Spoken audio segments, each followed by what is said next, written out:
Si la vida no tiene sentido, ¿es el suicidio la única salida? Camus lo lanza como un puñetazo e invita a la rebelión. Del esclavo a los límites contra las tiranías, su filosofía es un espejo. Descubre el secreto del hombre que rechazó la justicia por su madre en Argel. Mira el vídeo, suscríbete y encuentra tu libertad en el absurdo. Prepárate, cambiarás.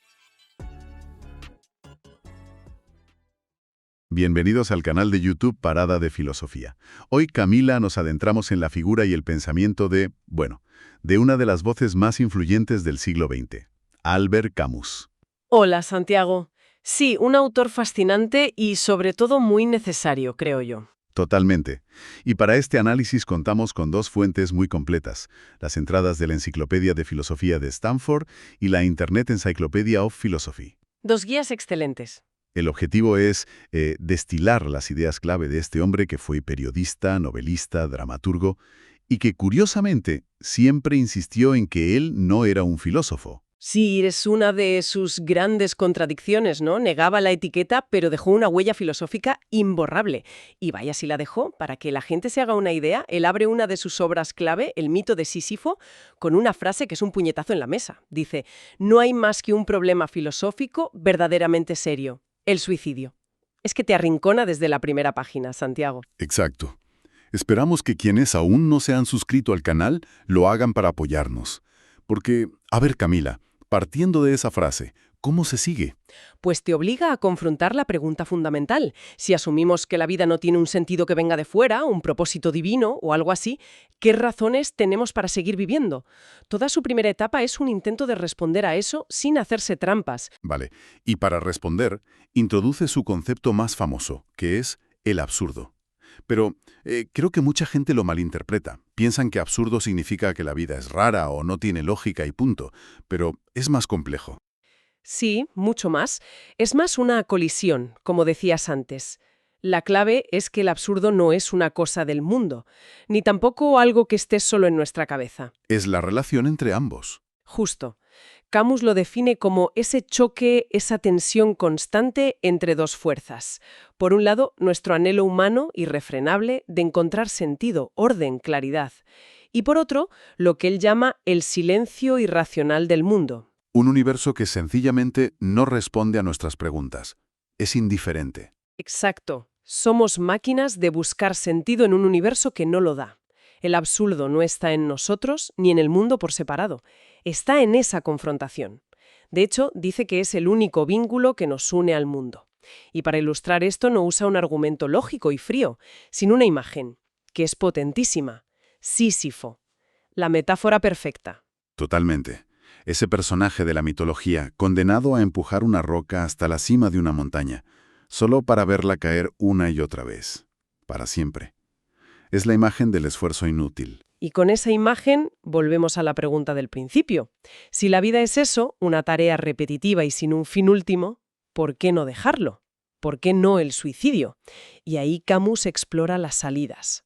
La primera es la obvia, el suicidio físico. Sí, y la rechaza de plano. Para él es una rendición. Es como decir, vale, el absurdo ha ganado. Es una evasión, no una respuesta. Tal vez tú también lo has sentido alguna vez, esa sensación de futilidad. Entiendo ese rechazo, pero luego habla de otra cosa que me parece aún más provocadora. Habla del suicidio filosófico. Y aquí sí que es feroz, porque apunta directo a la fe, a las ideologías. Es un ataque frontal, sí. Para él, el suicidio filosófico es el salto de fe. Es la decisión de, bueno, como el mundo no me da respuestas, me agarro a una creencia que sí me las prometa. Un dios, el paraíso, una utopía política, lo que sea. Lo que sea. Cualquier sistema que te asegure que todo este sufrimiento al final tendrá un sentido. Camus lo ve como una forma de anular la razón, de dejar de mirar de frente al absurdo. Es otra evasión. Más sofisticada, si quieres, pero una evasión. Vale, entonces, si rechaza la muerte y rechaza la fe, ¿qué nos propone? ¿La desesperación? No. Nos propone la tercera vía, la única que él considera honesta y valiente.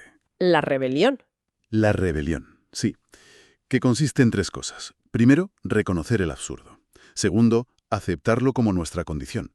Y tercero, y esto es lo importante, vivir a pesar de ello. O mejor, a causa de ello. Vivir con la máxima intensidad y libertad. Abrazar la vida precisamente porque no tiene un sentido preestablecido. Exacto, porque si no hay reglas escritas, somos libres para crear las nuestras. Pero a ver, Camila, esto nos lleva al final de su ensayo, a la frase más desconcertante de todas. Hay que imaginar a Sísifo feliz. ¿Cómo? ¿Cómo puede ser feliz alguien condenado a una tarea inútil para toda la eternidad? A mí, de primeras, me suena a autoengaño. Es una idea difícil, sí. Pero la felicidad de Sísifo no es una alegría superficial.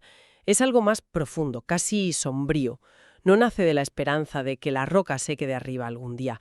Nace de la consciencia y del desafío. Del desafío. Sí, Sísifo es plenamente consciente de que su esfuerzo es inútil. Y justo en esa consciencia, en esa lucidez, reside su victoria. Él es superior a su roca, porque piensa en ella.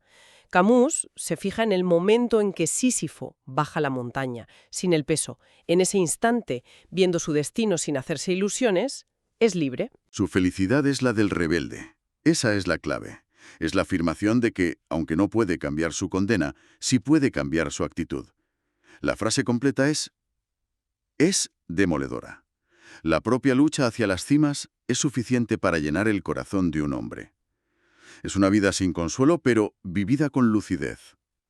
Entiendo. Es una victoria interior, una rebelión individual.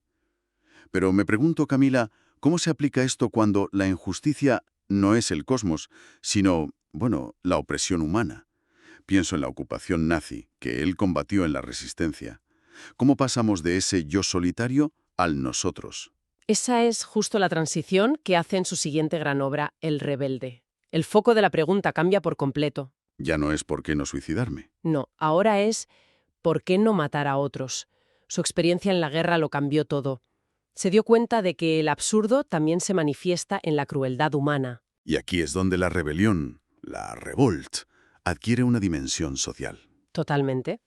En este libro, la rebelión empieza con un no muy concreto. Imagina un esclavo que después de toda una vida obedeciendo, un día le dice a su amo, no, hasta aquí. Vale. En ese acto, que parece individual, Camus dice que ocurre algo extraordinario. El esclavo no solo dice, no quiero que me trates así. Implícitamente está afirmando que hay un límite que nadie debería cruzar con nadie. Está defendiendo una dignidad que es de todos. De ahí su famosa frase, me rebelo, luego somos. Exacto. La rebelión de uno crea una solidaridad de todos. Pero claro, aquí surge un problema gigantesco, que es la violencia. La rebelión contra la opresión casi siempre implica violencia. Y Camus, a pesar de su pasado, fue muy crítico con las revoluciones que justificaban la violencia sin límites. Ahí es donde se vuelve más polémico, sí. Él distingue entre rebelión y revolución. La rebelión nace para defender la dignidad humana, aquí y ahora. Pero la revolución, como él la vio en el estalinismo, por ejemplo, a menudo traiciona eso. ¿En qué sentido? En que empieza queriendo liberar a la gente y acaba sacrificando a personas de carne y hueso por una idea abstracta, por la historia con mayúsculas. Justifica lo que él llama el crimen lógico, el asesinato masivo en nombre de una utopía que nunca llega.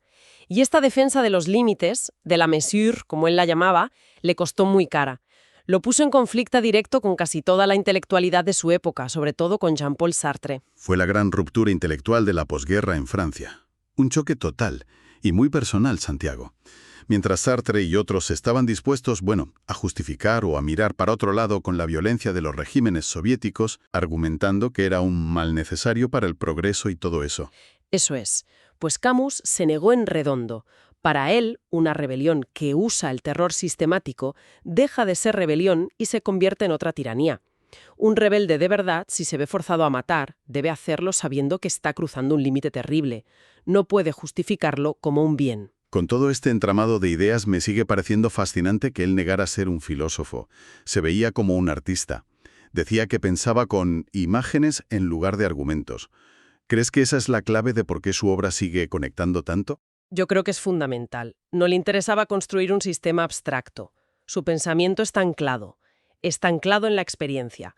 La pobreza en Argelia, la tuberculosis que le dio esa conciencia de la muerte, la guerra. Por eso no envejece.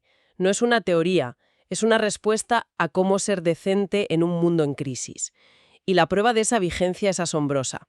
Las fuentes que hemos manejado dan un dato que me dejó pensando. Durante los confinamientos por la pandemia de COVID, las ventas de su novela La peste se dispararon en todo el mundo. Es que es increíble. Un libro de los años 40 se sintió actual casi un siglo después. Es como si nos hubiera dejado un manual para afrontar el absurdo en comunidad. Es que La peste es la puesta en práctica de la filosofía del rebelde. Lo que enseña es que ante una catástrofe que nos cae encima sin razón, la respuesta no es el heroísmo de postureo, es la decencia común. El protagonista, el Dr. Ryu, lo resume muy bien. Se trata de hacer bien el propio trabajo, la solidaridad silenciosa. Justo, la novela celebra a la gente corriente que, sin grandes discursos, se une con modestia y tenacidad para aliviar el sufrimiento. Es lo que se ha llamado un humanismo castigado, una fe en la dignidad humana que no necesita de cielos ni paraísos. En definitiva, Camila, lo que nos deja Camus es una filosofía para un mundo sin respuestas fáciles. Una invitación a vivir con los ojos abiertos, aceptando la tensión de existir sin caer en la desesperación, pero también sin refugiarnos en dogmas. Exacto. Pero esa defensa de la justicia y los límites se encontró con su prueba más dura, y fue en su propia biografía. Su postura ante la guerra de independencia de Argelia. Un conflicto que lo partió por la mitad. Totalmente. Él era un pied noir, un europeo de Argelia. Se sentía argelino, pero no era árabe. Vivía en Francia, pero no se sentía del todo francés. Era un extraño en todas partes. Y en una guerra que exigía bandos, él se quedó en un lugar imposible. Sí. Mientras la izquierda francesa, con Sartre a la cabeza, apoyaba al Frente de Liberación Nacional y la derecha defendía la colonia, Camus intentó defender una tercera vía, una convivencia. Pero la historia ya había decidido. Le llamaron traidor desde los dos lados. Es famosa aquella frase que dijo tras recibir el Nobel, cuando un estudiante le recriminó su silencio. Tremenda, dijo algo como: «En este momento están poniendo bombas en los tranvías de Argel. Mi madre podría estar en uno de esos tranvías. Si eso es la justicia, prefiero a mi madre». Fue una declaración que lo condenó ante muchos. Y eso nos deja con una reflexión final, ¿no? Una que lo complica todo. Sí, porque nos obliga a preguntarnos cómo cambia nuestra idea de su filosofía, de la rebelión, de los límites de la violencia, cuando la vemos chocar con su propia vida, con su identidad. Cuando la teoría se enfrenta a la realidad más cruda. Exacto. Nos obliga a pensar en lo difícil que es aplicar estos grandes ideales cuando la realidad no tiene bandos puros ni soluciones fáciles. Es quizá la manifestación final del absurdo en la propia vida de Camus. Una pregunta potentísima para cerrar. Si quieres que sigamos explorando todo esto juntos, suscríbete. Y cuéntame en los comentarios qué piensas sobre este tema, sobre Camus. Compartir tu opinión nos ayuda a crear episodios que realmente te lleguen. Muchas gracias por acompañarnos en Parada de Filosofía. Hasta la próxima. Hasta pronto, Santiago. Despidiéndonos con las palabras de Camus. Hal Rebelión es el primer paso hacia la libertad. En este vídeo, hemos enfrentado lo absurdo y buscado nuestra propia libertad. Si os ha gustado, pulsad el botón de like.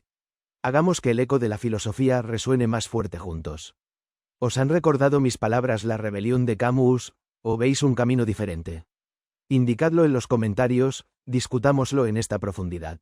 Uníos a la lista de suscriptores para que cada nuevo vídeo os llame con el eco del pensamiento libre. ¿Qué obra de Camus o nudo filosófico queréis que desate en el futuro? Escribidlo en los comentarios. Vuestras sugerencias iluminarán nuestro camino.